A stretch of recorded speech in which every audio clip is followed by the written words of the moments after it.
kuni kecha siz ilmiy ish yoqladingiz. Tabriklaymiz bu bilan. Rahmat. Ilmiy seminar bo'ldi. Institut miqyosida ilmiy seminardan o'tdim. Bu 3tali bosqichni birinchisi hisoblanadi. Xo'p, qaysi yo'nalishda, qaysi mavzuda shu haqida bizga gapirib bering. Aslida siz o'sha bugungi kunda ayolni oiladagi o'rni, ayolni farzand tarbiyasidagi o'rniga juda ham bir katta urg'u beryapsiz. Rahmat kattaxon. Demak, ilmiy tarafdan bu bilingval ta'lim haqida edi. Bolalarni bilingval o'qitish. Jaydari qilib tushuntiradigan bo'lsak, hozirda juda ham aktual bo'lib turgan masala ikki tillilik, ya'ni bolalarimizni ikkita tilda gaplashishi. Avvallari bizga aytishardi, qaysi tilda fikrlasang o'sha sani tiling deyiladi. Lekin hozir kuzatyapmiz, bolalar ikkita tilda fikrlashni o'rganishyapti. Va men o'zimni ilmiy ishimda aynan bu jihatni plus va minuslarini o'rganib chiqqanman va shu narsani tatbiq etyapman. Minuslari bor ekanmi? Albatta minuslari bor. Chunki bola birinchi navbatda o'z ona tilini mustaqil o'rganib olishi kerak deb o'zini ona tilida fikrlab, asosiy bazaviy so'zlarni ona tilida o'rganib, keyin 3 yoshdan keyin ikkinchi til qo'shilishi maqsadga muvofiq hisoblanadi. 3 yoshgacha bo'lsa, ota-ona juda ham aktiv tarzda bola bilan ona tilida suhbatlashib, uni so'z boyligini maksimal darajada ko'paytirishga harakat qilishlari kerak. Gulnozaxon, endi aytingchi, mana shu farzand tarbiyasida bolani shaxs sifatida shakllanishi, rivojlanishida ota va onani o'sha tarbiyasidagi, uni mas'ulligidagi farq nimada? Ona bolaga emotsional hisni beradi. 7 yoshgacha bola onaga emotsional jihatdan juda ham kuchli bog'langan bo'ladi. Hatto buni identifikatsiyalagan deb aytiladi. Ya'ni birga bir onani his-tuyg'ularini bola birga bir his qiladi va ifoda etadi.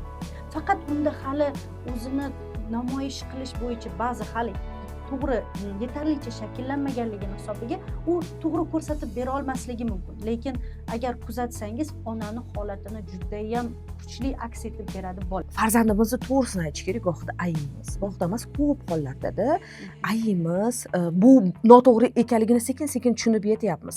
Bolani ozgina paypaslab o'stiramiz, to'g'rimi? Onani vazifasi bolaga o'rganib olishida ko'mak berish. O'rniga qilib berish emas. Shu dunyoni o'rganib olish, o'zlashtirib olishida unga yo'ldosh bo'lish, yo'l ko'rsatkich bo'lish, lekin aslo bajarib beruvchi emas. Bola qancha o'sha mas'uliyatni o'zi his qilib, o'zi mustaqil bajarishni boshlasa, uni rivojlanishi shuncha tez va jadal sur'atlarda kechadi. Biz o'rniga qilib beruvchimiz, ko'p hollarda. Biz qilib beruvchi bo'lib qolyapmiz ko'p holatlarda. Bu narsa bolamizni ekologik separatsiya bo'lishiga juda kuchli ta'sir qilyapti, ya'ni xalaqit beryapti. Agar fanda 7 yoshgacha bola separatsiyaning bir necha bosqichlarini bajarib o'tib bo'lgan bo'lishi kerak deb oladigan bo'lsak, bizni holatimizda bolalar 7 yoshgacha hali separatsiyani birinchi bosqichidan ham o'tmagan bo'lib chiqadi. Gulnoza, qarang, kuni kecha mana shu ijtimoiy tarmoqda sizni bir mavzuda yozgan postingizni ko'rib qoldim. Farzandingiz bilan juda erta suhbat qurmang degansiz va mana shu narsa meni o'ylantirdi. Endi sizga beradigan savolim, ona va bola qachon farzand bilan suhbat qurishni, agar yana ham aniqroq aytadigan bo'lsak, ochiq suhbat qurishni boshlasi kerak? Uni davomini ham aytib keting, muxlislar. Bu biroz intriga qilish uchun qo'yilgan edi nomi. Onalar yana ham qiziqib ko'rishlari uchun davomida aslida men bola bilan qancha erta suhbatlashsa shuncha ko'p foyda berishi haqida ma'lumotlar berganman o'z postimda va bunda bir olimni fikrlari bor. U yerda aytilgan, farzand tarbiyasini qachon boshlashim kerak deyilganda, unga ota tanlayotganingda deyilgan. Qarang qanaqa kuchli gaplar. Ya'ni siz onalikka tayyorlanishim kerak deb o'ylaganingizdanok siz bola uchun to'g'ri, chiroyli emas, to'kis emas, aynan to'g'ri muhit yaratish haqida bosh qotirishingiz kerak bo'ladi. Ya'ni sizni birinchi qiladigan ishingiz unga to'g'ri ota tanlash. To'g'ri ota tanlash yana ham chuqurlashib ketamiz. To'g'ri ota tanlash bu to'g'ri sizni idealingizdagi otaga o'zingizni munosib ayol qilib tarbiyalashingiz bo'ladi. Ya'ni endi har qanaqa vaqtda buni bajarsa bo'ladi. Buni nima demoqchiman? Voy, men kech qolibman deb hech kim siqilmasin. Qachon bu posilni eshitdingiz, bu messenjni qachon qabul qildingiz, bugunoq hoziroq boshlasangiz bo'ladi. Farzandingiz bilan qancha ko'p gaplashadigan bo'lsangiz, uni shuncha ruhiy o'sishiga sababchi bo'lasiz. Uni emotsional intellekti o'sishiga, ijtimoiylashuvi, atrof muhit bilan to'g'ri kommunikatsiya o'rnatishiga juda ham katta asos tamal toshini qo'ygan bo'lasiz. Bugunoq boshlang. Ona va bola o'rtasidagi, farzand o'rtasidagi ziddiyatlar qachon va nimadan kelib chiqadi? Gulnozaxon, bugun eng og'riqli mavzuyimiz, ya'ni o'smir yoshdagi bolalar tarbiyasi qo'ldan chiqib ketyapti. Buni maktab o'quvchilarini orasidanoq, u o'g'il bola ham emas, qizlarni orasidanoq allaqachon elektron sigaretlarga, biroz boshqacharoq bo'lgan haligi vositalarga o'tilganligi kuzatilmoqda. Bu haqda aytilyapti. Farzandni mana shu tomonga qadam qo'yishiga, shu yo'lga og'ishiga nima sabab bo'lyapti? Zamonmi? Zamonni ayblayapmiz? Yo'q, bunga faktorlar juda ko'p muxlislar. Har xil zamon, har xil jamiyatni ichida yashab ham, xuddi balchiqda o'sadigan nilufar guli bor-ku, shunaqa gullab turgan bolalarni ham ko'ryapmiz muxlislar. Bu yerda men hech kimni ayblamoqchi emasman, lekin faktorlardan asosiysi, как один из основных факторов keltirmoqchiman. Biz bola bilan kichkinalikda umuman suhbat qurmaymiz, u bilan gaplashmaymiz, kamroq gapir, nariroq tur, kattalarning gapiga aralashma deymizda, bo'yimizga yetib, qo'lidan bir ish kelganda birdan u bilan do'stlashgimiz kelib qoladi. O'smir yoshi bilan til topisha olmayotgan onalar murojaat qilib kelishganda, qachon boshladingiz u bilan suhbatlashishni degan savolga ko'pincha mana endi gaplashishni boshlayapman. Muammo boshlanganda. Endi, ha, albatta, ana endi u gapga tushunadigan bo'ldi degan fikrlarni ko'p eshitaman. Bola o'smirlik yoshida fikrlarni tushunishni boshlamaydi. Bola sizni qorningizdayoq sizni holatingizni o'qib, o'ziga yozishni boshlaydi. Siz qancha bola bilan erta gaplashsangiz, yana mana ona qornidagi davrni ham aytib o'tyapman.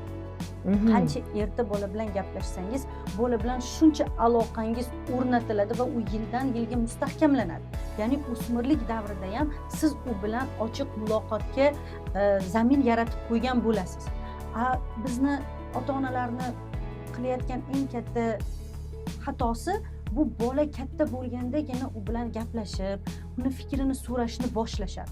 Bola bu narsaga adaptatsiya qilmagan bo'lsa, bu ko'nikmalar unda shakllanmagan bo'lsa, qanday qilib u o'smir yoshida o'zidan o'zi siz bilan gaplashib qolishi mumkin? Unda yo'q-ku bu malaka. Siz bilan ochiqdan ochiq suhbat qurish malakasi shakllantiriladi. Qarang, bugungi avlod vakillari, bugunni farzandlari biz ota-onalarni biroz hayratga solyapti. Ya'ni aytamiz, biz ota-onamizga bunaqa gapirmaganmiz. Biz fikrimizni bunaqa ochiq aytmaganmiz. Farzandlarimizni bugun ochiq fikrlayotgani yaxshimi yo yomon? Ochiq fikrlayotgani albatta yaxshi, lekin bu narsani to'g'ri yo'naltirish kerak degan fikrdaman. Ya'ni o'smir yoshda bilamiz, gormonlar o'ynaydi, bola hali katta odam ham bo'lgani yo'q, lekin hali kichkinalikdan ham chiqib ketgani yo'q, kattalar dunyosiga endi kirib kelyapti. Unda o'ziga yarasha muammolar bo'lyapti va bu narsani o'zi bilgan shaklda sizga tushuntirmoqchi, ko'rsatmoqchi bo'lyapti. Aslida men o'smirning shu xatti-harakatini krik о помощи deyman. U yordam so'rab baqiryapti, faqat o'zi bilgan tilda. Unga yordam kerak, unga qo'llab-quvvatlash kerak. O'smirlar uchun ham, o'smiri bor ota-onalar uchun ham bir foydali video chiqarganman. U yerda o'smirga ishlatilishi kerak bo'lgan so'zlarni berganman. Ya'ni uni tanqid qilib emas, layfhak. Uni tanqid qilib emas, uni tushungan holda, uni teng partnyor sifatida ko'rgan holda. Ya'ni men psixologdan eshitib oldim, endi shu ishni qilaman emas, ichingizda aynan his qil. His qilish juda muhim muxlislar. Copy paste qilish, kopировать qilib o'zimizda buni qo'llash bizga yaxshi samarali natija bermagan, hech qachon bermaydi ham. Biz eshitib olgan darsimizni avvalo o'zimizga singdirib, o'zimiz tasavvurimizga keltirib, uni tushunib, his qilib keyin qo'llashimiz kerak. U kichkinagina dars bo'lsin. Lekin katta darsni ham biz agar shunchaki ko'chirib gapiradigan bo'lsak, u bizga yaxshi natija bermaydi.